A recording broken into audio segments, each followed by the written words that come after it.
Esse é um vídeo para explicar como a gente pode calcular dentro do R tamanhos de efeito adequados ao teste de Wilcoxon.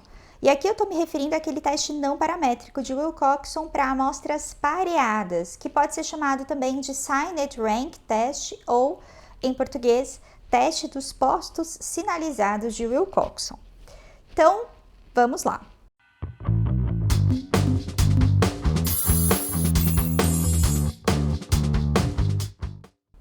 Só uma informação importante antes, eu já tinha publicado um vídeo sobre tamanho de efeito para Wilcoxon, no entanto, existia um erro nele, e aí quando eu fui alertada eu tirei ele do ar, então estou aqui regravando com as fórmulas corretas, ok? Então, vamos lá. Para isso, a gente vai usar aqui os pacotes dplyr, rCompanion, effect size e tidyr. Então, você pode rodar esse código que está te dizendo aqui para carregar esses pacotes e caso eles não estejam instalados, primeiramente instalá-los e então carregá-los. Eu repito isso, mas é importante repetir em todos os vídeos, né? Que é, se você caiu aqui e você não tem noção dessa parte de instalação de pacote, carregamento de pacote, leitura do banco de dados, eu recomendo que você pare esse vídeo e assista a playlist de R que eu tenho aqui no canal do começo, porque lá nos primeiros 4, 5 vídeos eu explico isso com muito detalhe e calma, tá? Então, beleza. Aí a gente vai ler o nosso banco de dados, eu já estabeleci aqui o meu diretório de trabalho.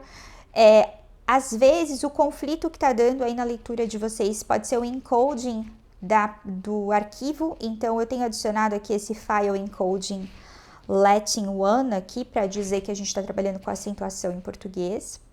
E aqui esse banco eu já fiz um rename aqui de cara, porque eu tinha feito uma coisa meio não adequada, e que é colocar acentuação no nome da variável. Me dá um certo desespero ver as coisas sem acentuação, e aí eu acabo escrevendo com acentuação, mas de fato não é o nosso ideal aqui no R. Então aqui eu já fiz um rename e já coloquei o nome da variável sem a acentuação. Então a gente está lendo aqui já renomeando. Eu expliquei isso também com mais detalhes no vídeo de teste de Wilcoxon. E uma outra informação que eu não passei ainda, mas importante, esse não é um vídeo para te explicar como faz e como interpreta o teste não paramétrico de Wilcoxon. Eu já tenho um vídeo aqui no canal sobre isso. Esse é um vídeo complementar para falar especificamente de tamanhos de efeito, ok? Então, lendo aqui, a gente vai ficar com o banco de dados. Dados, se a gente der um view, a gente vê aqui que é um banco de dados que tem identificações do paciente, gênero do paciente, data de nascimento dele e quantidade de convulsões. Então, aqui seria pré-tratamento, primeira semana de tratamento e sexta semana de tratamento, ok? Qual vai ser nosso objetivo aqui nesse vídeo? A gente vai comparar a quantidade de convulsões da primeira semana com a quantidade pré-tratamento. Para isso, a gente tem que usar um teste pareado, porque afinal de contas, essas informações estão relacionadas, são convulsões de um mesmo paciente. Então, a gente vai usar aqui o teste de Wilcoxon, ok? A gente também pode rodar esse glimpse aqui para a gente ver como que os dados foram identificados, né? Então, por exemplo, se a gente quisesse trabalhar com gênero, a gente teria que converter gênero em fator. Se a gente quisesse trabalhar com a data de nascimento, a gente teria também que converter.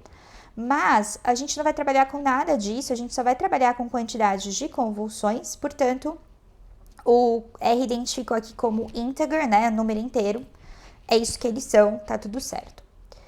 Então, se a gente quiser fazer o teste de Wilcoxon, como a gente já fez em vídeos anteriores, a gente usa aqui a função wilcox.test, lembrando que o teste que a gente chama tradicionalmente de teste de Mann-Whitney também pode ser chamado de teste de Wilcoxon. E essa função Wilcox teste do R roda os dois. Então, para a gente rodar o pareado, a gente tem que colocar ali paired igual a true. Ok, então, eu vou colocar aqui que eu quero comparar as convulsões pré-tratamento com as convulsões na primeira semana, né? E que paired igual a true, né? Então, é pareado. Aqui eu estou dizendo basicamente que eu quero a variável convulsões PT que está dentro do banco de dados. É isso que esse cifrão está fazendo aqui, né? Então, vamos lá. Se a gente roda esse teste de Wilcoxon, a gente vê aqui um p-valor menor que 0,05. Então, a gente tem diferença do antes para o depois, né?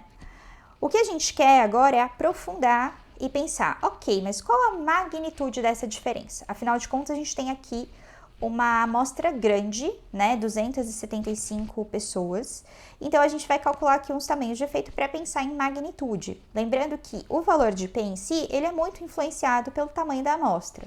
Se a gente está com uma amostra muito grande, o valor de P tende a ser pequeno, então a gente favorece a rejeição da hipótese nula. Então, beleza, vamos para o cálculo do tamanho de efeito. Um dos primeiros, que é esse aqui, a referência dele é o Fritz, é o artigo do Fritz. Lembrando que eu deixo essas referências completas na descrição do vídeo. É um tamanho de efeito chamado tamanho de efeito R, que pode ser interpretado de acordo ali com as sugestões, os guidelines do Cohen. Esse tamanho de efeito R é bem simples de calcular. A gente basicamente precisa pegar o valor de Z, que é ali calculado no Wilcoxon, e dividir pela raiz do N, sendo N o tamanho da amostra. Então, no nosso caso, a gente sabe que a gente tem aqui 275 pessoas no banco, então seria por raiz de 275, tá? Então, eu até fiz um cálculo um pouco mais manual, mas depois eu vou mostrar para vocês que teria como a gente fazer esse cálculo mais direto, sem passar antes pelo cálculo do Z e aí calcular a raiz, tá?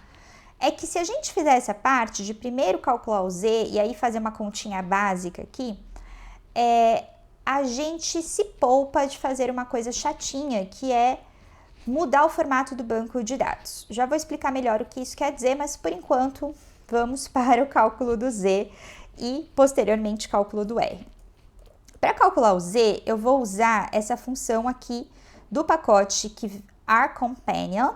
Então, se eu quero pegar uma função do pacote, posso escrever o nome do pacote, dois pontos, e o nome da função. Então, no caso aqui, ela chama Wilcoxon Z, ok? Bem autoexplicativa. E o que a gente vai colocar aqui no parênteses é exatamente o que a gente colocou aqui dentro do Wilcoxon. Então, eu vou colocar as convulsões pré-tratamento, as convulsões na primeira semana e vou dizer que é pareado. Então, eu vou rodar aqui. Isso me dá um Z de 4,36. Aí eu fui para o cálculo do R. O R, ele vai ser o Z, portanto 4,36, dividido pela raiz quadrada do N. Se o nosso N total aqui é 275, a raiz dele, então eu vou colocar aqui, ó, SQRT, que é como a gente escreve raiz quadrada no R, né, que vem de square root, 275. Beleza. Aí, se a gente rodar isso aqui, ele vai calcular e armazenar aqui no nome R. Então, se eu rodar só o R, eu vejo aqui um R de 2629, né? Então, 0,263, se a gente estiver arredondando. Como eu falei para vocês, isso aqui é um cálculo que até às vezes é mais rápido do que fazer usando a fórmula que calcula direto o R. Porque para usar a fórmula que calcula direto o R, a gente tem que mudar o formato do banco, tá? Então, vamos fazer do segundo jeito, para vocês até perceberem que a gente cairia na mesma coisa. Então, a primeira coisa que a gente tem que fazer para calcular esse R usando essa outra função, que já calcula direto o R, é mudar o formato do banco de wide para long. O que eu quero dizer com isso? No banco atual que a gente tem aqui, a gente tem as informações de um mesmo sujeito, elas estão na mesma linha. Então, por exemplo, a gente tem aqui 3 medidas de convulsão para esse primeiro paciente, então elas estão todas na mesma linha. Isso aqui é o que a gente chama de formato amplo, mas na verdade é mais comum a gente usar o termo em inglês que é wide. Ok. Só que para fazer esse cálculo do R para o Wilcoxon pareado, a gente vai precisar mudar o formato do banco de wide para long. O que seria esse formato long? Ao invés das convulsões de um mesmo paciente estarem todas na mesma linha, elas vão estar em linhas diferentes e a gente só vai repetir ali. Olha, esse é o paciente 1, paciente 1, paciente 1, certo? Aqui eu até nem vou mexer com essas convulsões na sexta semana, porque elas não são importantes pra gente. Então, eu vou focar nessas duas aqui, que são as que são importantes, ok? Então, eu chamei o novo banco de dados L, de long, né? E aí, eu peguei aqui o banco de dados, Ctrl Shift M, e eu vou usar aqui uma função do pacote tidar, que é uma que chama pivot longer. E aqui eu vou dizer quais são as colunas que eu quero mexer, que eu quero reestruturar. E eu quero as colunas 5 e 6. Fernanda, como que você sabe que são as colunas 5 e 6? Deve ter um jeito mais inteligente, mas o que eu faço? Eu venho aqui e coloco o mouse em cima. E aí ele fala, ó, column 5. E aqui também, se eu colocar, ele vai falar column 6. Então, ele me conta qual é a coluna. Então, eu vou colocar aqui colunas 5 e 6. Aí, eu vou ter que dar um nome para a variável que ele vai criar para essa repetição. E aqui, o que está mudando de uma coluna para outra ali, né, do PT para o S1, é o tempo. Então, eu vou chamar aqui de tempo. E eu tenho que dar um nome também para os valores, ou seja, o que está ali naquela coluna, né? E no nosso caso é a quantidade de convulsões, então eu chamei aqui de convulsões, ok? Então veja que eu criei aqui um novo banco, e se a gente olhar para a carinha dele, ó, ele tá já diferente, por quê? Agora a gente tem aqui uma variável tempo, e veja que o mesmo paciente, ó, a ID dele, se repete 2 vezes, porque em uma linha tá a convulsão PT, na outra linha tá a convulsão da primeira semana. Ah, se eu quisesse ter incluído a sexta semana, poderia? Poderia. Só que, como eu falei para vocês, nosso foco aqui é só comparar a primeira semana com pré-tratamento. Então, eu nem incluí essa sexta semana aqui na história, beleza?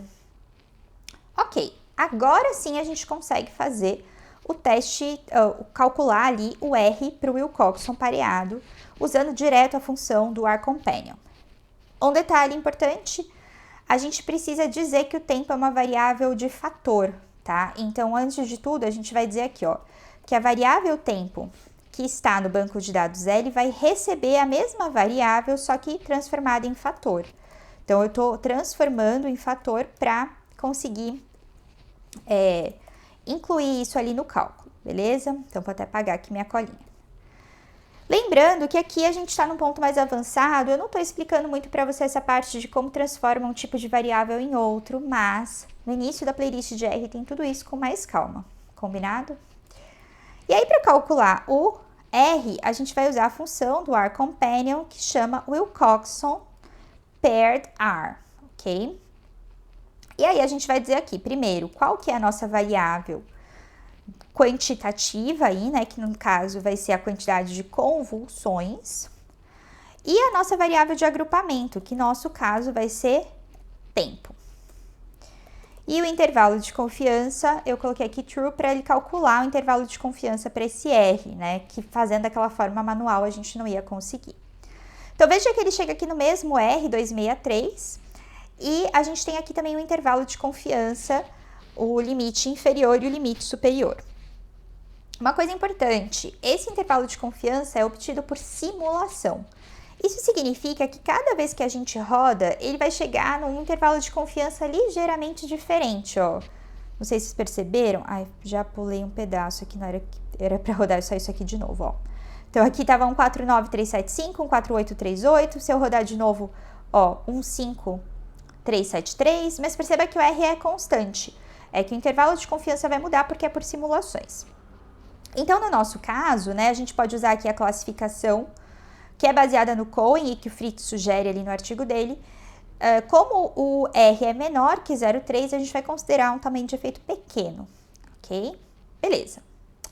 Seguindo em frente, a gente tem o tamanho de efeito correlação rank bisserial. Eu não sei se tem um nome melhor em português, mas seria aí o rank by serial, né? Ok. Esse tamanho de efeito, se você quiser uma referência para ele, você vai usar esse artigo do Kirby de 2014. Lembrando que os artigos estão na descrição do vídeo como referência.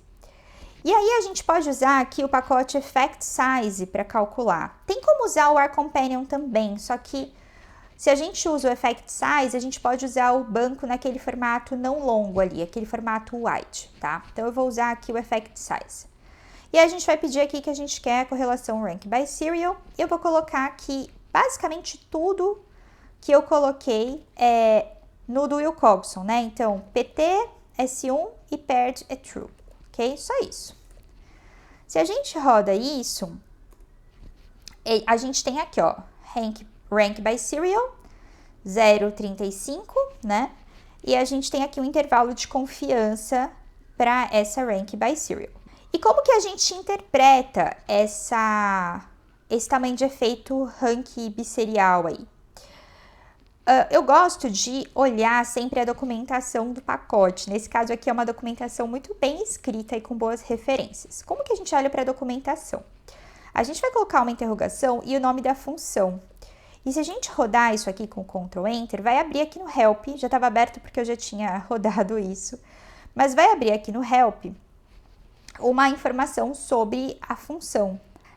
Descendo aqui, a gente vai ver que ele comenta aqui em Details como se interpreta. Então, ele fala assim, ó, a correlação representa a diferença entre a proporção de pares favoráveis e não favoráveis. Então, o que ele está vendo aqui é uma diferença entre a proporção de diferenças positivas, ou seja, situações em que a convulsão pré-tratamento foi maior que a pós-tratamento, e negativas, certo? Situações em que foi o contrário. É isso que ele está sinalizando, tá? E a referência aqui é o Kirby mesmo, ok? Beleza, então voltando, seguindo aqui nossa vida. O último tamanho de efeito é o mais polêmico aí, que é o que eu tinha errado no cálculo. Então, aqui a gente vai calcular um tamanho de efeito que chama probabilidade de superioridade, só que lembrando que é o para amostras dependentes, que é um pouquinho diferente, não dá para a gente extrapolar a fórmula do para amostras independentes, né, que a gente usaria ali com Mann-Whitney. A referência dessas fórmulas que eu vou usar é esse livro do Grissom e Kim, que eu também vou deixar nas referências. Então, como que a gente vai calcular isso? Primeira coisa que a gente vai fazer, a gente vai pegar nosso banco de dados e a gente vai criar uma nova variável aqui que eu chamei de diff, de diferença, né? O que vai ser a nossa diff?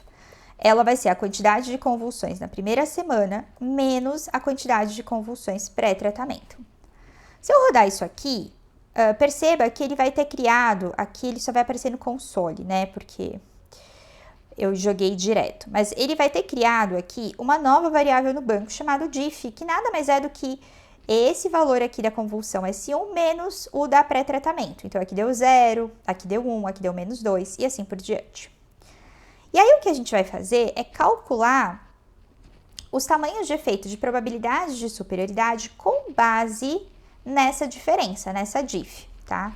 Para isso, a gente vai usar aqui a função summarize do dplyr.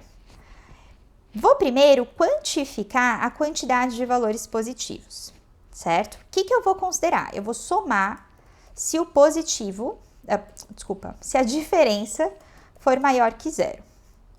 Vou calcular também a quantidade de valores negativos, então eu vou somar se a diferença for menor que 0. E por fim, eu vou quantificar os empates, então eu vou somar quando a diferença for igual a 0. Se a gente rodar isso aqui, ó, ele vai calcular para a gente a quantidade de valores positivos, negativos e de empates. Então, a gente tem aqui 70 positivos, então situações em que o S1 foi maior que o pré-tratamento, né? Veja que isso aqui depende muito da ordem com que você criou essa diferença. Como eu pus aqui S1 antes e pré-tratamento depois, se o valor é positivo, é porque a convulsão em S1 foi maior que a convulsão pré-tratamento. E se foi negativo, foi o contrário. Então, a gente tem 138 negativos e 67 empates, ok? Então, é legal porque a gente já entende o seguinte, que a gente tem aí uma diminuição de convulsões depois do tratamento. O que predominou foi diferença negativa, ou seja, situações em que a quantidade de convulsões no S1 foi menor que a quantidade de convulsões pré-tratamento. Ok. Aí, o que eu vou fazer? Vou seguir com isso e vou calcular as probabilidades de superioridade. A conta é bem simples, não sei se é por isso que eu não achei nenhuma função do R implementando, eu basicamente só consegui fazer isso calculando de uma forma manual, né, mas dessa vez tá certa, bonitinho, seguindo essa referência aqui do Grissom e Kim. Então, como a gente calcula a probabilidade de superioridade? Eu já vou explicar também o que ela significa. Aliás, eu acho que eu não comentei isso em detalhes, mas o que a gente está falando aqui? Essa probabilidade de superioridade, ela pode também ser chamada de tamanho de efeito linguagem comum. Só que existe uma certa confusão na literatura, porque as pessoas dão o mesmo nome para cálculos um pouco diferentes.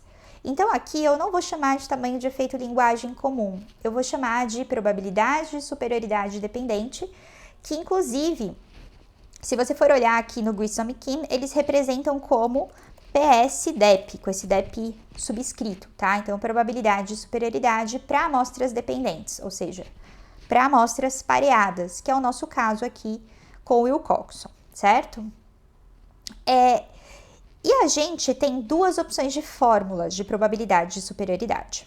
O Grissom e Kim sugerem que a gente calcule as duas e represente as duas. Qual é a diferença entre elas? A grande questão é os empates. Então, vamos entender melhor a situação. Primeiro, a gente vai calcular aqui uma ignorando os empates. O que seria essa probabilidade de superioridade ignorando os empates? Ela seria considerar a quantidade de diferenças positivas e dividir isso por positivas mais negativas. Se a gente fizer essa conta, a gente chega aqui numa probabilidade de superioridade de 0,336. E como a gente interpreta isso, né? Essa probabilidade de superioridade de 0,336, ou seja, 33,6%, se a gente vai pensando em porcentagem. Ela é a probabilidade do positivo, certo? É o positivo que está no numerador, conforme a sugestão aqui do Grissom e Kim. Lembrando, o que é o positivo? O positivo é quando a nossa diferença foi maior que zero e, portanto, situações em que a convulsão na semana 1 foi maior que a convulsão pré-tratamento. Então, essa probabilidade de superioridade está nos dizendo o seguinte: se eu sortear aleatoriamente um indivíduo ali, né, dos nossos 275, a probabilidade de que ele tenha as convulsões em S1 superiores às convulsões pré-tratamento é de 33,65%. Ok? Essa é a nossa interpretação. Mas talvez você esteja achando isso um pouco estranho, e você tem razão se você estiver achando isso um pouco estranho. Porque até aqui a gente está ignorando 67 pessoas que tiveram o mesmo resultado antes e depois, certo? Então elas tiveram um empate. Qual a sugestão para a gente lidar com isso? Calcular uma probabilidade de superioridade que considere o empate. Então eu coloquei aqui, ó, CE considera empate. Essa nomenclatura fui eu que inventei, você não vai usar ela assim, tá? Você pode até usar, mas você vai ter que explicar o que ela significa. O CE e o SE, mas de resto tá certo, tá? Só que chama PS-DEP. Como que a gente calcularia com empate? A ideia é que não basta só jogar o empate no numerador, porque vai parecer que ele é tudo negativo, e não é. Então, o que a gente faz? A gente joga metade do empate no numerador. Eu sei que parece esquisito, mas acho que fazendo talvez fique mais claro. Então, o que a gente vai fazer? No numerador, a gente vai colocar os positivos mais 0,5 vezes os empates. Então, metade da quantidade de empates. E isso vai ser dividido pelo N total. Que dava para calcular de outro jeito, mas eu vou fazer aqui bem arcaico, que é o pos mais neg mais emp. Tá? Então, os positivos mais os negativos mais os empates, que vai dar lá nossos 275. Se a gente rodar isso, então a gente vê agora uma probabilidade um pouquinho diferente, né? Porque agora ela tá levando os empates em consideração, ok? Mas a gente tem aqui uma probabilidade de superioridade sem os empates de 33,6% e com os empates de 37,6%. Então, se a gente for interpretar essa, significa que extraindo ali aleatoriamente um indivíduo desses nossos 275, a probabilidade de que ele tenha ali uma diferença positiva, ou seja, mais convulsões pós-tratamento que pré-tratamento, é de 37,63%, ok? Bom, então é isso. Eu espero que esse vídeo seja útil para você.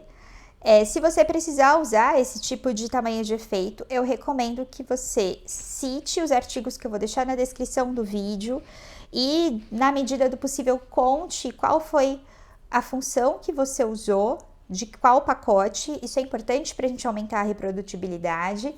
E se for no caso aqui do tamanho de efeito probabilidade de superioridade, que você conte como foi o cálculo, né? Então, você encontra, inclusive, nesse livro a formulinha, beleza?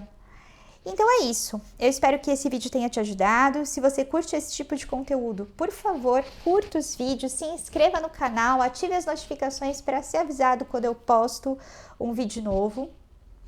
E lembrando que eu produzo conteúdo de estatística lá no Instagram, tem muita coisa teórica por lá. Então é isso, até a próxima!